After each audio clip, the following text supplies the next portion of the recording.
Across the ancient world, there are wonders that shouldn't exist, built with impossible precision, carved from stone, harder than steel, aligned with stars in ways we still can't explain. These aren't legends, they're real, and they're not the places you've already heard about. These are hidden ruins, forgotten cities, and structures buried by time, so advanced they challenge everything we think we know. No blueprints, no records, just silence and stone.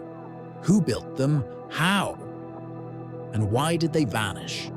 You're about to discover 15 ancient wonders that feel more like science fiction than history. Let's begin. In a small village in eastern China, farmers were digging a well when the ground gave way.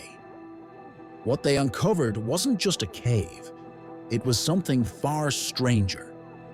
Beneath the surface lay a vast man-made complex, 24 massive chambers carved deep into solid sandstone, smooth walls, precise right angles, massive pillars, every surface etched with uniform chisel marks, as if done by machine. But here's the twist. These caves were completely undocumented. No scrolls, no writings, no mention in 2,000 years of Chinese history.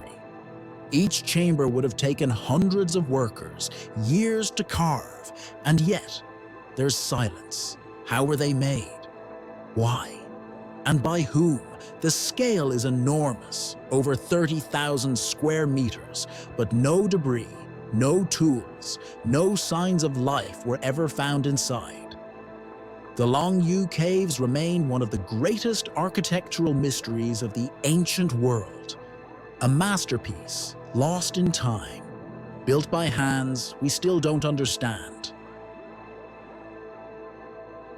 Off the coast of a tiny island in Micronesia lies a city built on the sea. Made from massive basalt stones, stacked like ancient Lego, forming more than 90 tiny artificial islands. It's called Nan Madol, and no one knows how it was built.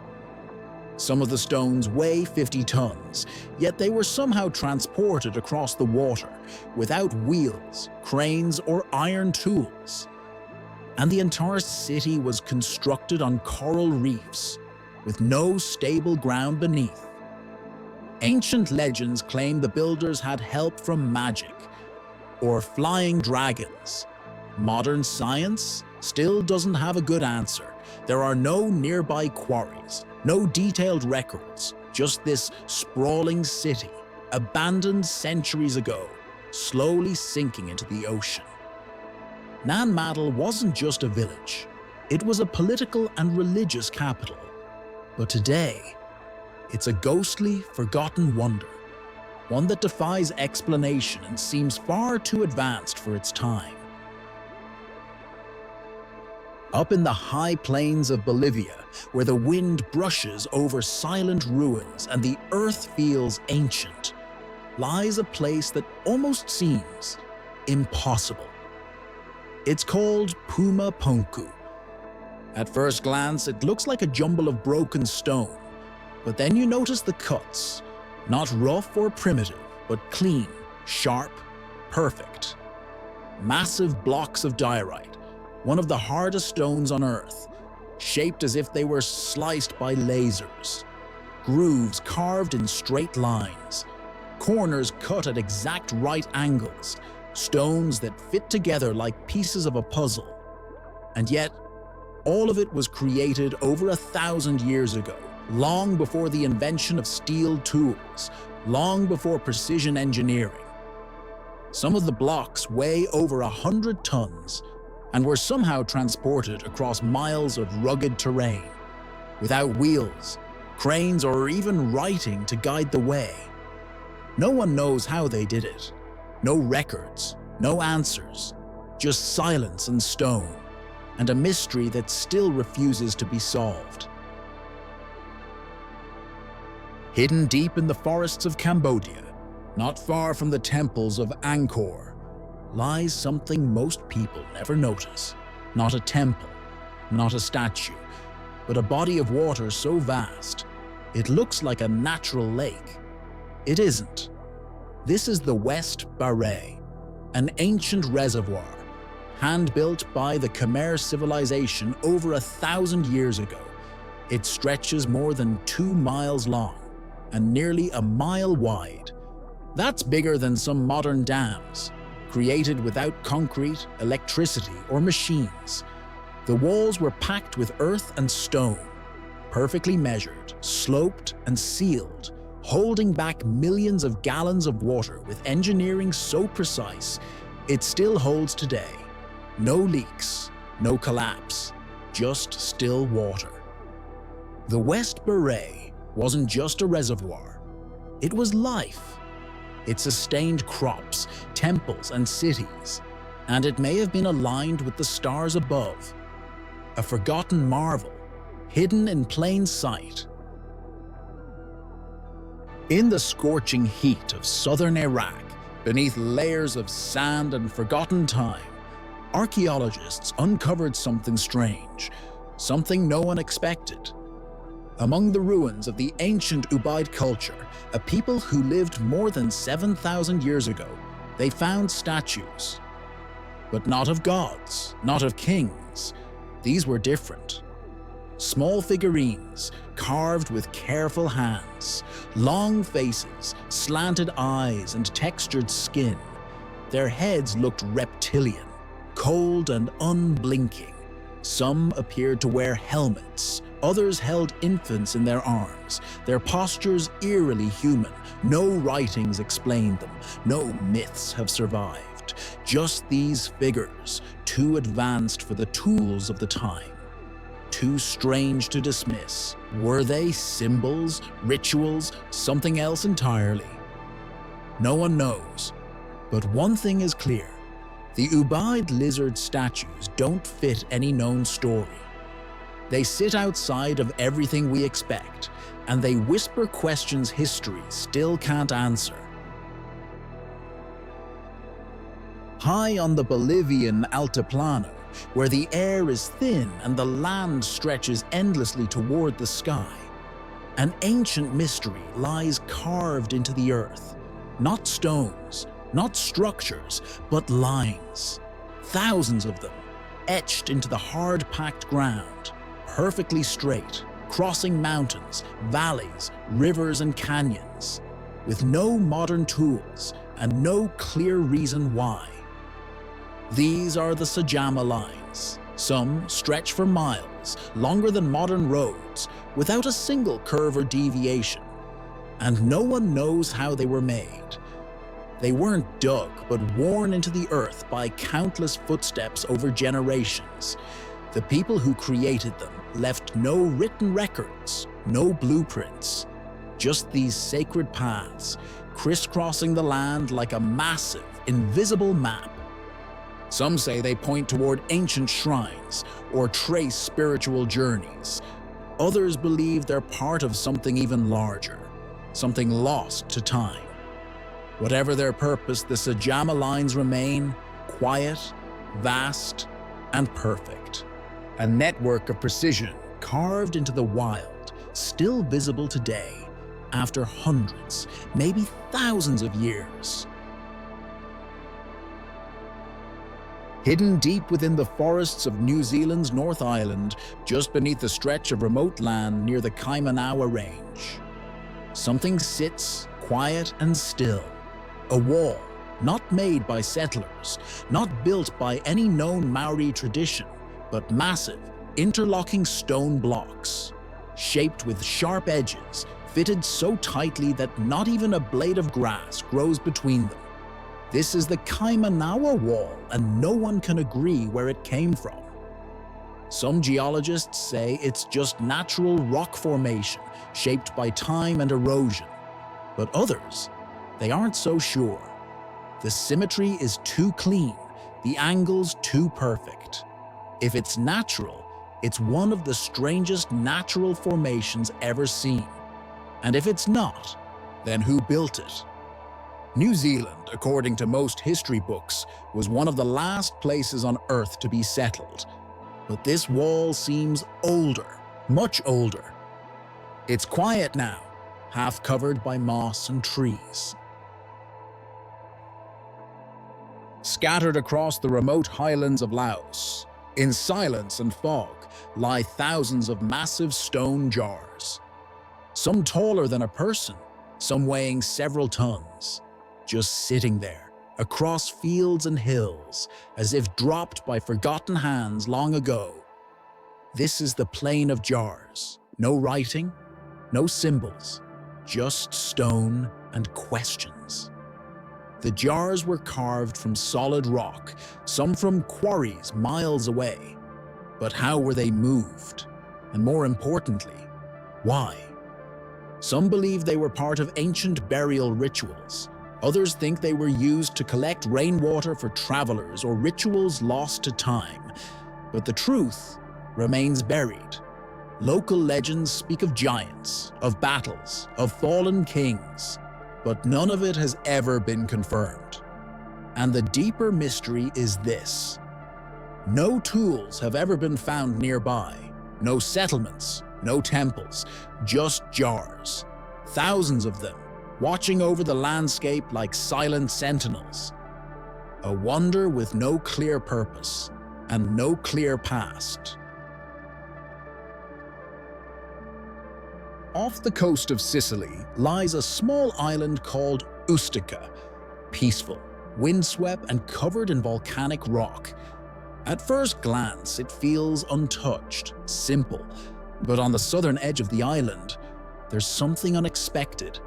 A series of walls, ancient, curved, built from massive black basalt stones. They form the ruins of a Bronze Age village, one that was protected by a design far more advanced than you'd expect for its time. The walls follow a perfect arc, each block carefully shaped and placed. Almost like a puzzle, the construction is dry stone, without any mortar, yet it's remained standing for over 3,000 years. Archaeologists believe it was once a thriving settlement, organized, planned, and fortified. But little is known about the people who built it. Their story is mostly silent. What's left is stonework, and the quiet thought that even small islands, far from the centers of power, once held builders with surprising knowledge and a vision that still holds up today. Along the southeastern coast of India, in the town of Mahabalipuram, ancient stone temples rise just above the shoreline. Beautiful, detailed carvings still mark the surfaces, weathered by time and salt. But what most people don't see is what lies just beneath the waves. Off the coast, divers have discovered what many long believed was just legend: the remains of other stone structures submerged under the sea. Ancient texts had spoken of 7 temples, but only one stood on land. Now, the idea of 6 others lost to time and pulled under by rising waters feels much more real. Underwater surveys have revealed straight walls, large stone blocks, even signs of pillars resting on the seabed, as if the ocean slowly claimed them. No one knows exactly when this happened, or how many structures truly lie below. But what's clear is that Mahabalipuram once held far more than what's visible today, a sacred place shaped by hands long gone, still hidden just beneath the surface. In northern Syria, near the village of Ain Dara, archaeologists once uncovered the remains of a temple, built over 3,000 years ago. It looked similar in layout to Solomon's temple, though far older. The structure was made of massive basalt blocks, each carved with lions, sphinxes, and geometric patterns, a clear sign of sacred purpose. But one detail stood out more than anything else. At the temple's entrance, carved into the stone floor, were enormous footprints, nearly a meter long. One footstep near the threshold, another a few meters farther in, and then another deeper inside the temple, as if something massive had walked through. Some call it symbolic, a divine figure entering a holy space. Others see it as myth, etched in stone. But no one really knows. The temple itself, mostly forgotten for centuries, now tells a quiet story through these footprints. Whether they were meant to honor gods, giants, or something else entirely, they leave behind a gentle reminder that ancient people often built more than walls. They built meaning. In the ancient ruins of Nineveh, once the heart of the Assyrian Empire, a small clay tablet was uncovered, cracked, but still legible. At first glance, it looked like just another cuneiform record, but on closer inspection, this one was different. It wasn't a law or a receipt or a myth. It was a star map, thousands of years old, yet it charted the skies with shocking accuracy. Planets, constellations, even the path of a mysterious celestial object. Some say it might describe an asteroid impact. What's remarkable is that this clay tablet may date back to around 700 BC, and yet it shows a level of astronomical observation far beyond what many thought possible at the time. The Sumerians, it seems, were watching the heavens long before modern science gave it structure. Their understanding of the cosmos wasn't just spiritual, it was detailed, mathematical, and recorded in clay that survived millennia. A quiet reminder that sometimes ancient eyes saw farther than we imagine. High in the mountains of Lebanon sits the ancient site of Baalbek. Once a Roman temple complex, but beneath the Roman ruins lies something far older. Something that still puzzles engineers and archaeologists to this day. Massive stone blocks, known as the Trilithon, each one over 20 meters long, weighing around 800 to 1,000 tons, cut from solid rock, and somehow placed perfectly side by side, several meters above the ground. No cranes, no steel, just ancient tools and a mystery. Even nearby, in the quarry, lies an even larger stone, left unfinished. It weighs more than 1,000 tons. How were these stones moved? How were they lifted? The truth is, we don't know. Theories range from lost construction techniques to pure manpower, but none of them fully explain the precision or the scale. Baalbek wasn't just a place of worship. It was a place where ancient builders did something extraordinary, something we still can't fully replicate today. Beneath the quiet streets of Paola Malta lies a structure unlike anything else in the ancient world, the Hypogeum of Ħal Saflieni, carved entirely underground more than 5,000 years ago. It's a multi-level labyrinth of chambers, altars, and burial spaces, all carved straight into solid limestone. No light reaches inside, and yet the layout feels intentional, even architectural. But the most fascinating feature is a chamber known as the Oracle Room. When someone speaks inside it, their voice vibrates. It resonates through the entire complex, deep and low, as if the stone itself is alive. Only specific tones cause this effect, and researchers believe it wasn't accidental. Whoever built the Hypogeum may have understood how sound worked in stone spaces. They may have used it in rituals, chants, or ceremonies, creating an experience not just seen but felt. It's a place where silence holds weight, and where every whisper seems to echo across time. High in the mountains east of Mexico City rests the summit of Mount Tlaloc. Today it's peaceful, covered in mist and stone, but long ago it was a sacred site, and leading up to its peak is a causeway carved straight into the mountain. It's not a simple trail, it's aligned, not with geography, but with time. Every year, on February 23rd, the sunrise aligns perfectly with the path, marking the beginning of the Aztec agricultural calendar. This wasn't coincidence, this was calculation, observation, devotion. The Aztecs carried offerings up this sacred road to honor Tlaloc, their rain god. And though they had no telescopes, no metal tools, they built this alignment with incredible precision. Stone blocks, carved steps, and that one moment every year when the sun rises in perfect harmony. It wasn't just architecture, it was belief turned into stone. And it still happens every year, without fail.